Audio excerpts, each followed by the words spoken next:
So I usually start my day with a bowl of porridge because it's really warm and I like adding things to it and just like creating something in the morning.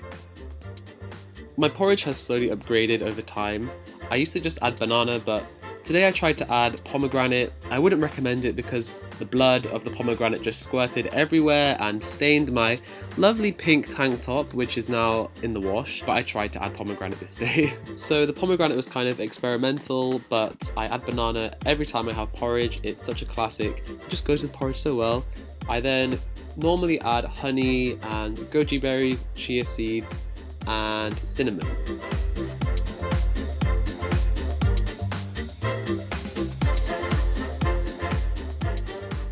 I remember when I was little, I used to hate porridge and just be like, that's gross, but I really like it now, and adding these ingredients just makes it so much better.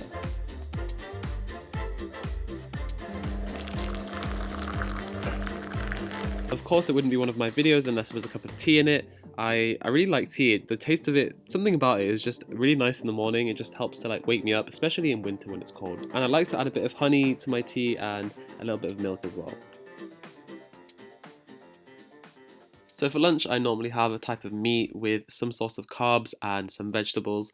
And on this day in the video, I found this reduced chicken, which was only £1 for 2 chicken breasts. I was so proud of myself for finding that. And I also found this salad, which was also reduced because it was going out of date pretty soon. And that had some like pasta and chickpeas and some eggs. So yeah, a good deal, I think.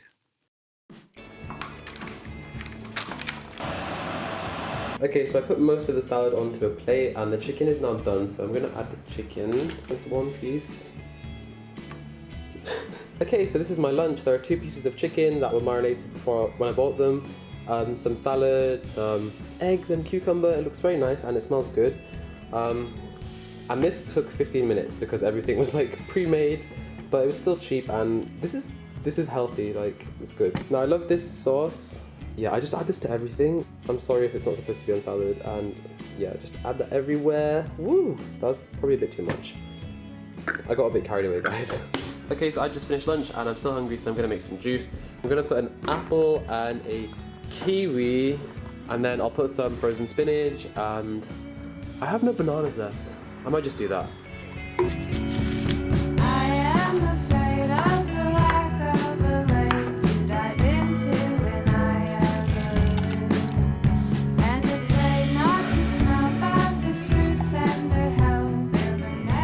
So it's now like 2 hours after lunch. I'm starting to get hungry again, but I have no ingredients left at home. I finished everything in the fridge, so I need to go to the supermarket and I'll buy some new things. I will take you with me and then I'll cook dinner.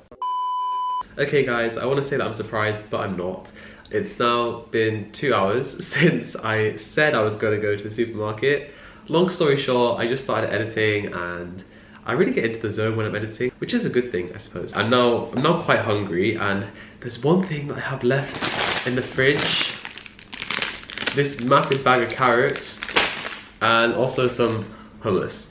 And this is like my favorite snack of all time. The only downside of this stuff, I guess for me, is that it's not very high calorie, I don't think. Actually, let's check.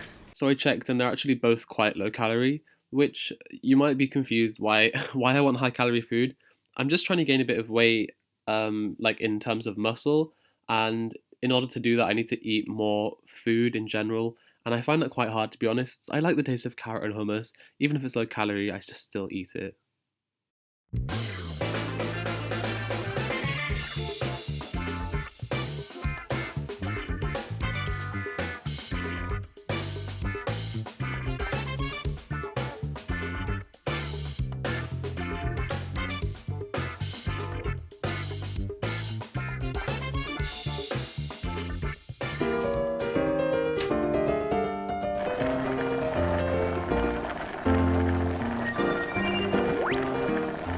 Now I'm gonna make some dinner and it's quite late, so I'm pretty hungry.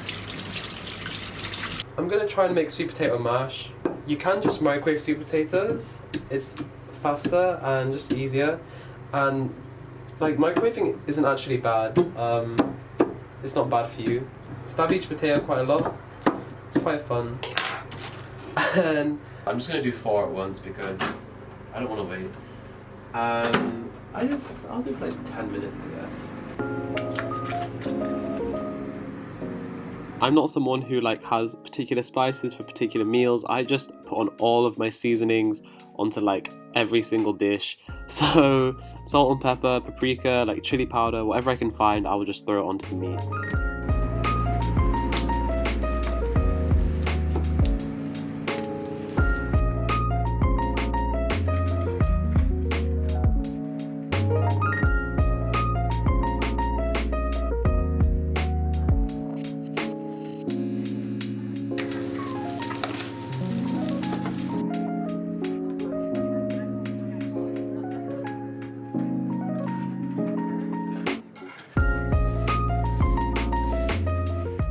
After the sweet potatoes have finished cooking, I take them out of the microwave and cut them open. Then I scoop the insides out and put them into a bowl. I like to add a bit of butter, salt and pepper to mine, but you can add whatever you want depending on your taste. I then spend some time mashing them, and this can take a while, but it's really like, it's worth the effort. I don't even remember exactly what I added to the vegetables, but I think it was like soy sauce, sesame oil, and then some spices. I'm sorry, I can't be more specific.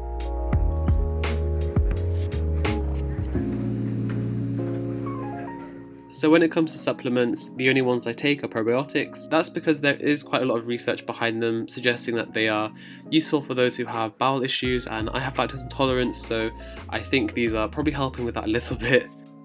After dinner I was still hungry, so I decided to make these protein balls, and I love snacking, so I liked making these, and they're a good snack. But they do take a bit of time, and obviously if you're feeling lazy you can just like buy a snack.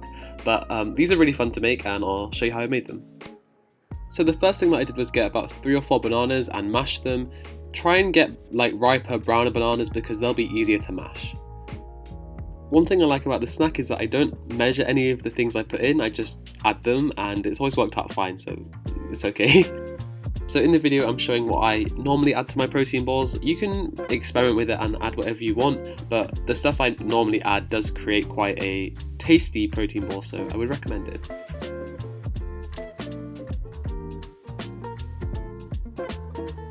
Using a knife to crush nuts does require some effort, and your arms will be pumped afterwards, but I guess it's some good exercise.